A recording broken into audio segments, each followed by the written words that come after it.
You know, there's one bad thing about Overlord's anime. It's the fact that the episodes feel too short. Like, honestly, while I'm watching these episodes, it feels like it's only 5 minutes, maybe sometimes 10 minutes. It feels so quick because I'm getting into it, I'm liking the content, I'm liking the characterization, to the info dumps and all that, and then all of a sudden the episode's over, and I'm like, Are you serious? I'm getting into it, and you just did it right there? Come on, now, don't do this to me. And this is coming from someone that has read the light novels. I know what to expect, I know what's coming, but even though I know what to expect and what's coming, I've been getting into the anime, just watching it, and it feels like it's only a couple of minutes and the episode ends, and I see the ending song pop up, which, by the way, love that ending song. I mean, I really love the opening song, too. Probably my favorite opening song of this anime season I've seen thus far. But, I mean, overall, though, I'm just a little bit, you know, kind of upset how short these episodes feel. It's just something I've always hated about anime in general. When you're getting into something, things just feel very short and you wish you had more of it. That's one of the big reasons why I hate catching up to stuff. Like, when I caught up to, like, let's say, One Piece for the first time, or I caught up to My Hero Academia when I read the first couple chapters that were out. I mean, I just, that's something I've always disliked. Hopefully I'm not the only one that thinks that, but okay, let me get on topic. This episode of Overlord. Oh, what a great way to kind of depict goblins. Because when you think about normal literature and how goblins are usually showcased, usually they're either greedy or very evil or they're stupid. That's usually how goblins are depicted in fantasy novels or stories and all that. And I was really pleased when I read this in the light novel of Overlord, seeing how the writer actually was depicting goblins and how they're not exactly what we always expect them to be, because these goblins, they're actually stand-up individuals, even giving life advice and allowing someone to try to get with a girl. That is something, honestly, you probably would never expect. Let's be real here. Coming into this episode, if you're an anime only, I know for a fact you never would have expected to see a goblin of all creatures, fantasy creatures, giving life advice to get a dude into a relationship with this girl. Like, come on, let's be real here. You never saw that coming, and that's why one of the big reasons why I love Overlord, because the fantasy setting, it's a little bit different from what you would normally see. It's not always the exact same carbon copy of other fantasy stories. Like, for instance, goblins, like I said, they're usually always the evil, you know, creatures, the demi-humans in stories. But in this time around, they're not. Even the little child goblin you saw running away that obviously is separate, like a separate tribe, not even connected to what's going on in the village that Ainz helped out, it shows that the goblins are not all evil. They're not, you know, stupid. They are very intelligent. So that's nice to see. Even the lizardmen as well. I mean, we got to see how they were in the last season, and I just always love how Overlord likes to flip everything on its head and allows us to realize that not everything is the standard what you see from regular, you know, fantasy novels. But okay, let's get on topic. What is this episode about? What is going on? And how is this stuff that's going on relevant to what, you know, was with Ainz in this episode? So as we saw at the beginning of this episode, Ainz was in like a big meeting with all of, you know, the citizens of Nazarick. He was basically relaying, you know, what he wants to do, and Demi was basically like, you know, the main objective of what we want to do in Nazarick is to have world domination, and the entire scene, the entire sequence is absolutely hilarious. It set the tone up perfectly for the episode, because going in this episode, you would expect something like that, because it's just so classic Overlord, it's so classic Ainz, it's so classic Demi, the way it was done. It was just so funny to start an episode like this. For instance, as we know, Ainz, he wants to spread the name Ainz Ulgan out there into, you know, the wide world and all that, for they'll find out about him, and eventually if anyone that's one of his allies that he knew from the game was to notice this thing, they would come meet him, and then, you know, eventually he would have his buddies together again. That's one of the big reasons why he's wanting to spread his name out there, gather information, and also secure Nazarick to where it doesn't, you know, have any danger, you know, come to it or whatever. So basically, that's what his objective has always been. We've known that. That's what Ainz wants. Well, Demi, he has a different idea. He always has assumed that Ainz wants world domination, which does make sense, and it's not Demi's fault for thinking that, which adds more, you know, hilarity to the situation. Let me kind of backtrack and discuss that. So if you remember in Season 1, it's been a while, it's been years, it's been about 3 years?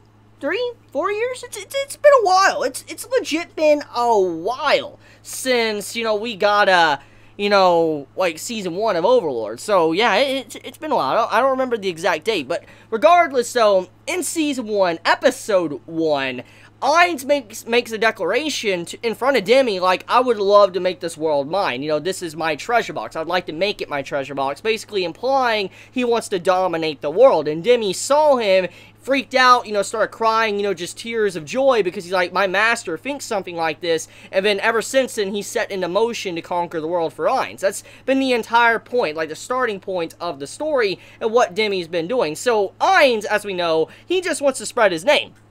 He just wants to secure Nazarick. But Demi, he's going one step further. He's trying to conquer the world for Ainz, because he believes truly deep down that that's what Ainz wants. Now, Ainz even mentions that it's like, it would be a good idea if they were to conquer the world, because the main objective is to spread their name. So technically, you know, world domination would get his name out there and everybody would know. And so there was definitely no way someone is going to miss the name. And if they do know Ainz, they're going to pop up. So basically, he's like, you know what? World domination ain't that bad. But he's like, I was kind of out of the loop. And I thought that entire sequence was funny, because like everybody, all the citizens of Nazarick, they knew. They knew what Demi was going to say. And Demi's like, I know all of you by now know what Ainz wants. He wants world domination. And then Ainz like, huh? Like, his facial reaction was just great. Like, oh my god, the expression on Ainz's face. I never would have believed that a skeletal face could show so much emotion. Now, you know, compliments to the animators on that, and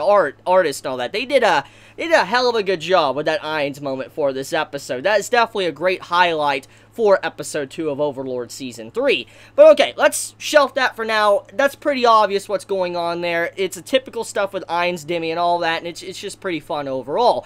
But okay, we move over into the village, which, FYI, to get you all up to speed, the village that we saw take place for most of this episode where we were at was the village that Ainz saved in season 1. You remember when, you know, Ainz popped up, and then, you know, eventually he was taking down a bunch of different army dudes and all that, and, you know, mercenaries and stuff that were attacking in the village, and then, you know, he killed the angels and stuff. Well, that's the same village. This is where Ainz is at right now, and the village pretty much reveres Ainz, because they were saved by him and all that. They really care for him, and that's why they were mentioning him in this episode. And also the girl we saw in this episode that had the goblins underneath her command, which, FYI, as a reminder, this ain't a spoiler, that's what happened in season 1. Remember, Ainz gave her a gift. He gave her, like, this little horn, which could actually call a goblin army, and that is why the goblins are there, is because she managed to call the goblins to be there and protect the village. So yeah, I'm making sure to remind everybody what's going on there and why the goblins are there, you know, who the girl is and all that, the village and all that.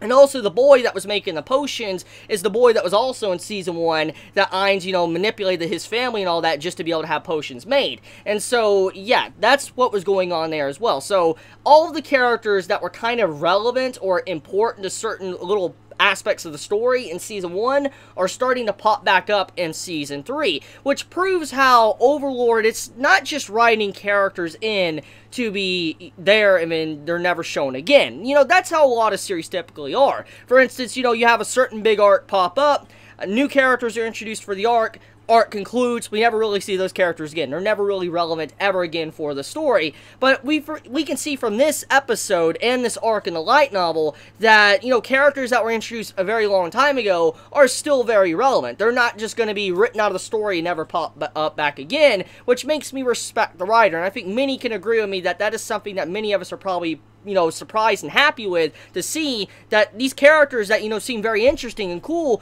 are not being written out of the series. So, yeah, that's really nice to see. Also, another thing, too, I want to point out is that there was a little nod showing that Henri, she has command over the goblins. Now, it's kind of obvious when you think about it. I mean, she summoned them. Obviously, she should probably have commands if, you know, it's like a game and all that, since some mechanics of items are based off the game.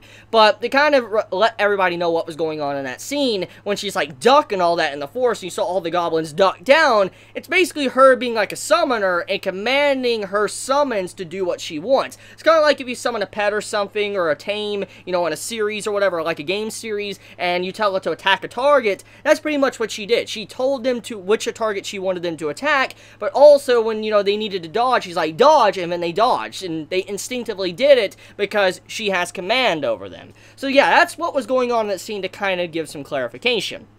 Now, there is another thing I do want to talk about that was very subtle, and I could kind of get into it now because I implied it at the end of my reviews for Season 2. But Demi states that the entire kingdom, that, you know, the situation we saw in Season 2, you know, the capital, what was going on, and eventually what happened with Demi, and when Ainz happened to be there and all of that, well, pretty much Demi was talking about that capital, how they're now in control of the underworld. They completely control it, you know, it's in their pocket, they can do whatever they want. But, you know, they don't really like how the kingdom is operating, and they don't want to, you know, be underneath that kingdom. They don't want to, you know, be in service to it, because the kingdom is not really that good of a, you know, place. Demi was like, there's only one person that really stands out that's, you know, noteworthy, and he implies something, which, you know, I kind of implied this in my Season 2 reviews. I'm not going to get too deep into that, because I don't want to spoil anything, but I just wanted to point that out to let you anime-onlys know that Demi was talking about someone that was from the kingdom, which you all have seen from Season 2, so that's something to take note of.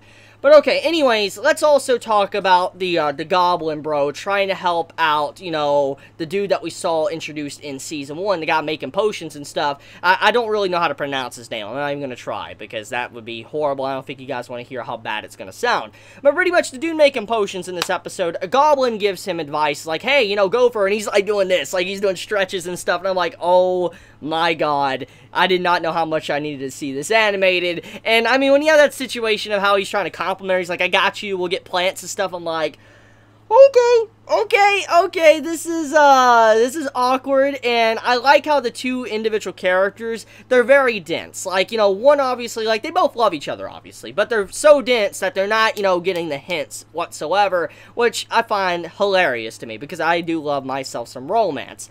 But yeah, that's pretty much it when it comes to this week's episode of Overlord. There's a lot of good setup. I mean, we have little details here and there for future stuff for the series. I mean, we have Henri. She had a little bit of characterization development showing that she has a little bit of PTSD or anger from what happened to her village and all that, especially with the knife scene. I mean, I just really love the way this episode was done, and I can't wait to see more. Hopefully next week's episode feels a little bit longer, because these episodes feel too short for me.